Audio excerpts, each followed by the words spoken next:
नवीन वर्षाच्या सुरुवातीला पुण्यामध्ये भर दिवसा कुख्यात गुंड शरद मोहोळ याची गोळ्या घालून हत्या करण्यात आली। कोथरूडमधील सुतारदरा परिसरात दुचाकीवरून आलेल्या त्याच्या साथीदारांनी त्याच्यावरती गोळ्या झाडल्या। गोळ्या लागल्यानंतर त्याला जखमी अवस्थेत जवळील ससून रुग्णालयात दाखल करण्यात आलं, मात्र उपचारादरम्यान त्याचा मृत्यू झाला। शरद मोहोळ याच्या जाण्यानं पुण्यातील कोथरूड परिसरातील नागरिकांमध्ये भीतीचं वातावरण पसरलंय।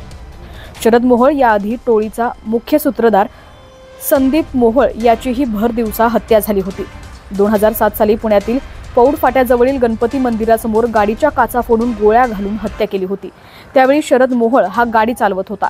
शरद मोहोळ याच्याकडे टोळीची सूत्र कशी आली आणि संदीपला संपवल्यावर शरद मोहोळ यानं नेमकी कोणती शपथ घेतली होती, या व्हिडिओच्या माध्यमातून पाहूयात।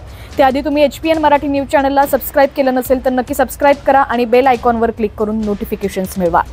तर संदीप मोहोळ याच्यावर खंडणी, जमीन बळकावणं, खून आणि खुनाचा प्रयत्न असे अनेक गुन्हे होते। पुण्यातील आयटी पार्क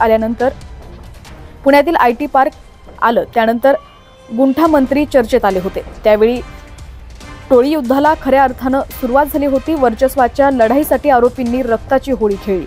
संदीप मोहोळ यानेही आपली टोळी तयार केली होती। शरद मोहोळ हा संदीप मोहोळ याचा सख्खा चुलत भाऊ होता।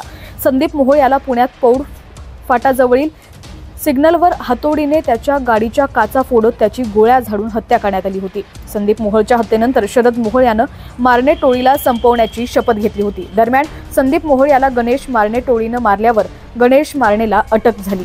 त्यावेळी मारणे टोळीची सूत्र किशोर मारणे याच्या हातात गेली होती। 2010 साली शरद मोहोळ यानं पुण्यातील निलायम चित्रपटगृहाजवळील एका हॉटेलमध्ये किशोर मारणे याला मारलं होतं।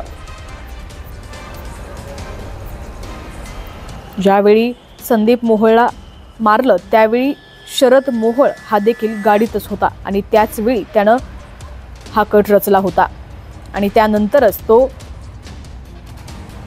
पुण्यातील कोथरूडचा डॉन झाला होता।